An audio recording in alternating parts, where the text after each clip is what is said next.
IELTS স্পিকিংয়ে যখন আপনার interest নিয়ে প্রশ্ন করা হয় তখন আপনি কি এরকম উত্তর দিয়ে থাকেন যে আই এম এ অমুক লাভার বা আই এম এ তমুক লাভার? Let me explain.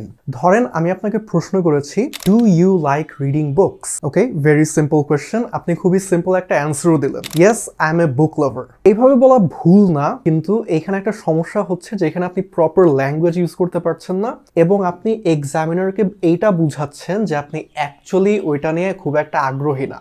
কারণ প্রত্যেক ইন্টারেস্ট বা হবির সাথে আমরা নিজেদের একটা আইডেন্টিটি অ্যাটাচ করতে চাই। তো এটার মানে কি এবং এটা কিভাবে আপনার এই সমস্যার সমাধান করবে আসেন দেখি।